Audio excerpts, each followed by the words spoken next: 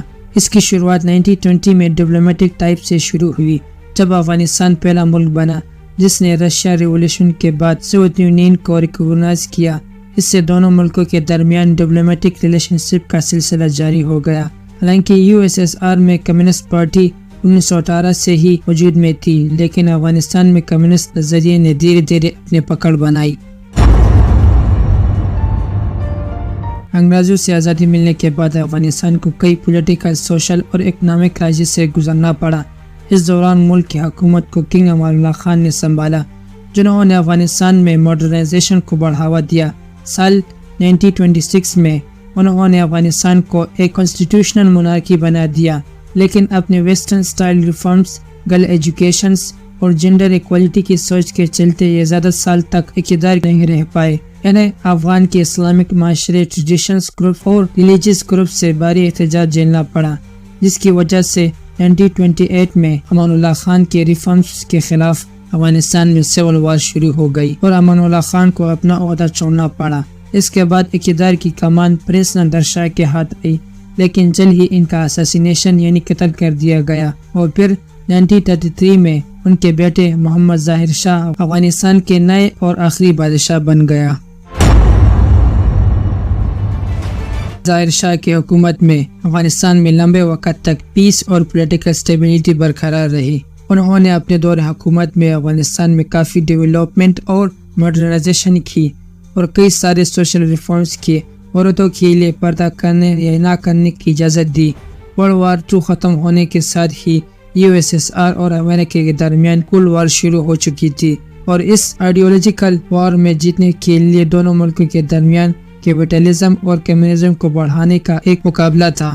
اسی کا اثر ظاہر شاہ کے دور حکومت میں افغانستان میں بھی دیکھنے کو ملا۔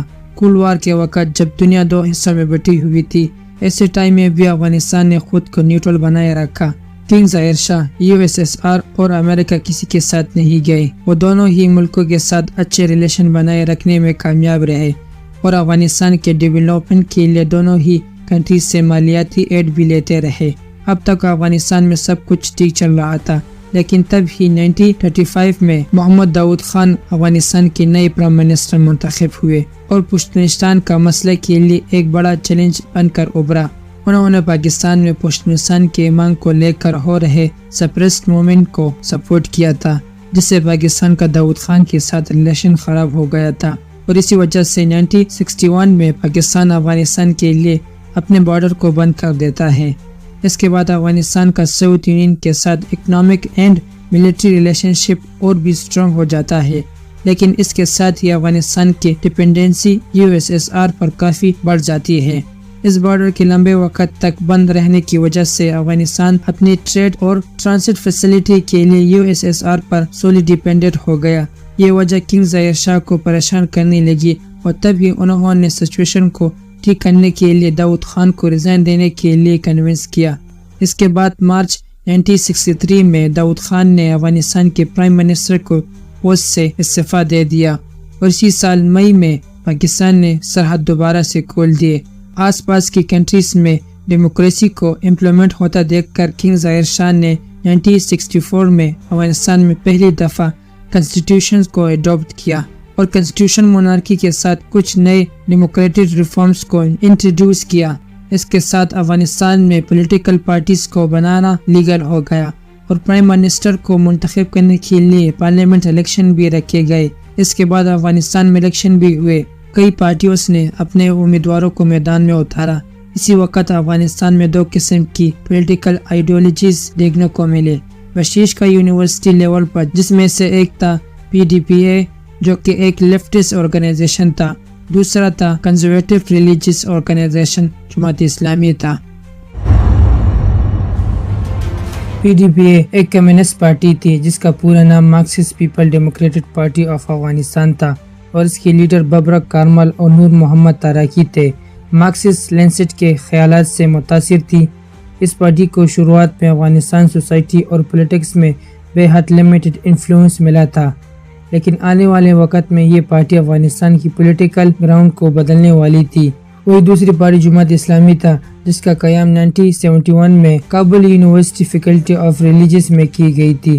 کچھ ہی دن کے بعد PDPA دو حصوں میں تقسیم ہو گئی، جن میں سے ایک خلق کہلائی، جسے نور محمد تارکی کی طرف سے لیڈ کیا گیا، جبکہ دوسری پرچم کہلائی، جسے بابرک کارمل کی طرف سے لیڈ کیا گیا۔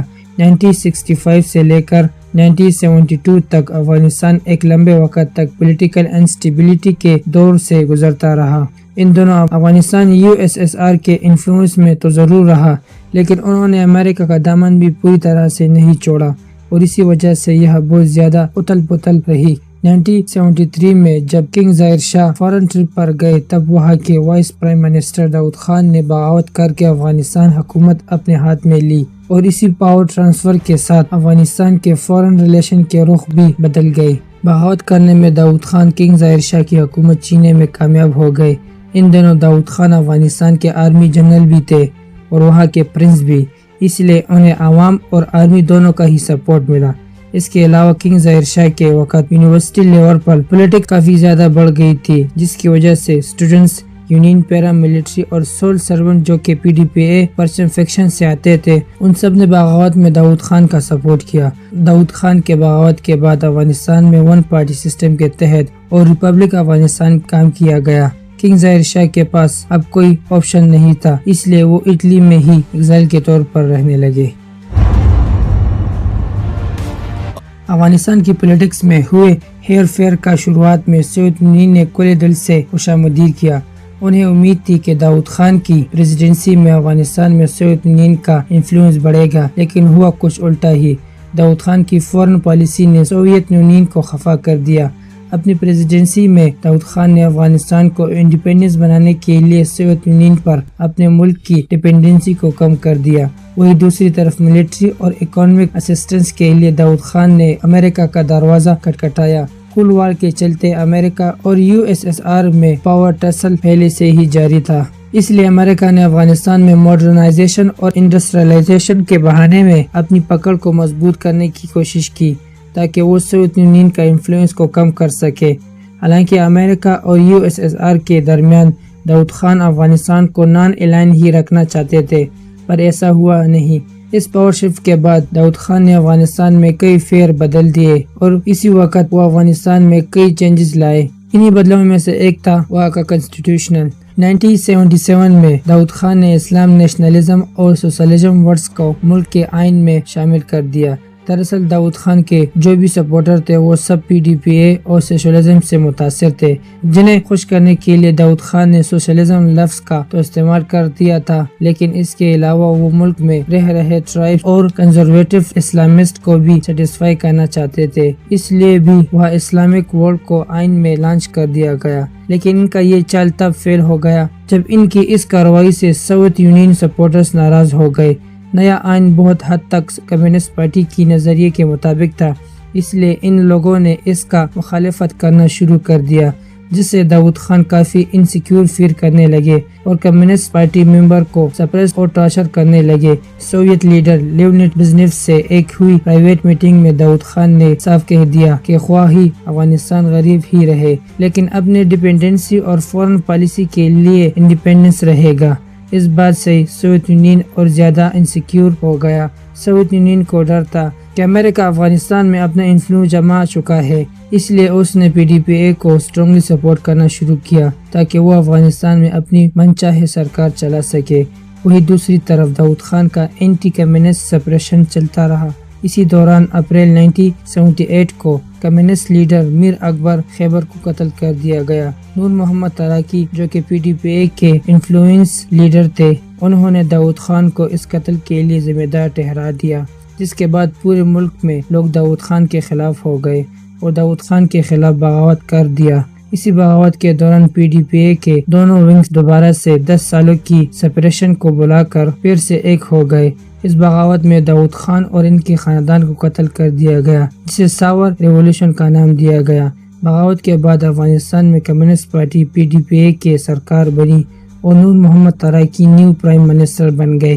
ان کا پاور میں آنا سوویت یونین کے لیے ایک بڑا آئیڈیالوجیکل اور پولیٹیکل وین ثابت ہوا، کیونکہ اس دور میں سوویت یونین کا افغانستان میں انفلوئنس بڑھتا چلا گیا، لیکن USSR کی یہ پسندیدہ سرکار زیادہ وقت تک نہیں رہی۔ نور محمد ترکی کمیونسٹ نظریے سے متاثر تھے، اس لیے وہ ریلیجیس ٹیچنگ کے خلاف تھے۔ انہوں نے اپنے رجیم میں ریلیجیس ایجوکیشن کو سلیبس سے ہٹا دیا اور ریلیجیس لیڈرز کے پاور کو کم کر دیا۔ تو ریلیجیس انسٹیٹیوشنز کے خلاف انہوں نے ماڈرنائزیشن کے ساتھ ساتھ گرلز ایجوکیشن کو کافی بڑھاوا دیا۔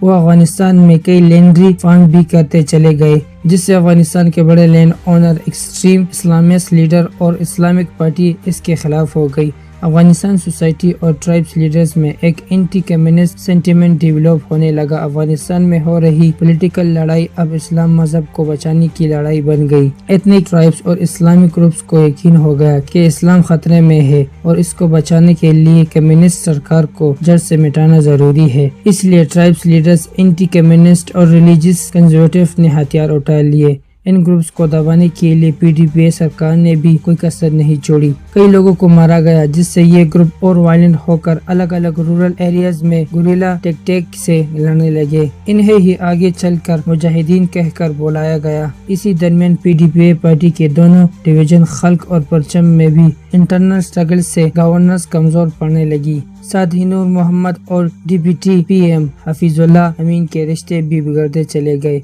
آگے چل کر ستمبر 1979 کو حفیظ اللہ امین نے نور محمد ترکی کا اساسینیشن کروا دیا اور خود افغانستان کے PM بن گئے۔ حفیظ اللہ امین کے پاور میں آتے ہی USSR کو افغانستان اپنے ہاتھ سے نکلتا دکھائی دینے لگا۔ کمیونسٹ پارٹی کا لیڈر ہونے کے باوجود امین اللہ اپنی حکومت برقرار رکھنے کے لیے اسلام کو سپورٹ کرتے رہے۔ دوسری طرف نور محمد ترکی کے ساتھ اساسینیشن سے افغانستان کی پولیٹیکل سچویشن USSR سے باہر ہو گئی تھی۔ اس کے علاوہ کمیونسٹ سرکار کے خلاف مجاہدین نے اپنے ہاتھوں میں ہتھیار اٹھائے رکھے تھے۔ اب سوویت یونین کو لگنے لگا تھا کہ شاید امریکہ افغانستان کی سیاسی حالت میں دخل اندازی کر سکتا ہے، اس لیے 24 دسمبر 1979 کو USSR ہزاروں ٹروپس کے ساتھ افغانستان میں انٹری کرتا ہے اور حفیظ اللہ امین کو مار کر ببرک کارمل کو افغانستان کا نیا پریزیڈنٹ بنا لیتا ہے۔ افغانستان میں سوویت یونین کی من پسند سرکار تو بن گئی، لیکن انٹرنیشنل لیول پر اپنے اس کارنامے کے ساتھ اسے بھاری کرٹیسزم جھیلنی پڑی۔ ویسٹرن کنٹریز خاص کر امریکہ نے سوویت یونین کے اس انویژن کو اسٹرانگلی کرٹیسائز کیا۔ خود افغانستان کے عوام میں بھی سوویت یونین اور کمیونزم کے خلاف غصہ اس حد تک بڑھ گیا کہ بدلے کی آگ میں اور زیادہ سے زیادہ لوگ مجاہدین بننے کی راہ پر نکل پڑے۔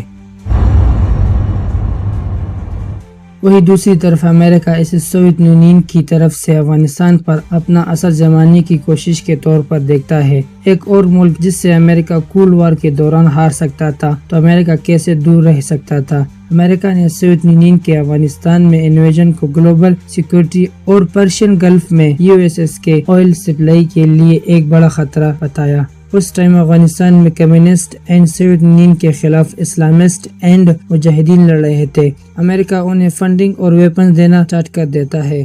یہاں پر امریکہ کا مقصد سوویت یونین کو افغانستان میں کمزور کرنے کا تھا اور دھیرے دھیرے امریکہ اس میں کامیاب بھی ہوا۔ امریکہ کے افغانستان میں انٹری ہونے کے کچھ وقت کے بعد ہی USSR یہاں سے اپنی آرمی کو نکال لیتا ہے اور امریکہ اپنے اس شارٹ ٹرم جیت کی خوشیاں منانے میں شامل ہو جاتا ہے۔ لیکن ان کی مجاہدینوں کی ٹریننگ اور طالبان کا ساتھ دینے میں جب امریکہ اپنی پوری کوشش کا زور لگا رہا تھا، تب انہوں نے خواب میں بھی نہیں سوچا تھا کہ جس زہر کا بیچ وہ USSR کے خلاف میں ہو رہے تھے، وہ ایک دن ان کے ملک میں ہی ہزاروں لوگوں کو مارنے والا ہے۔ اس کے علاوہ افغانستان کے لوگ جو اب تک USSR کے جانے سے جشن منا رہے تھے، انہیں بھی شاید یہ پتا تھا کہ ان کی یہ خوشیاں زیادہ دنوں تک نہیں ٹکنے والی ہے۔ جلد ہی افغانستان میں طالبانوں کا حکومت ہونے والا تھا اور یہ ملک پھر سے ایک بار پھر اندھیرے کی گہرائی میں جانے والا تھا، جس کی کہانی ہم آپ کو اپنے اگلے ویڈیو میں بتانے والے ہیں۔ امید ہے آپ کو یہ ویڈیو پسند آ گئی ہوگی۔ تو ملتے ہیں نیکسٹ ویڈیو میں، تب تک کے لیے اپنا اور اپنے پیاروں کا خیال رکھیے گا۔ خدا حافظ۔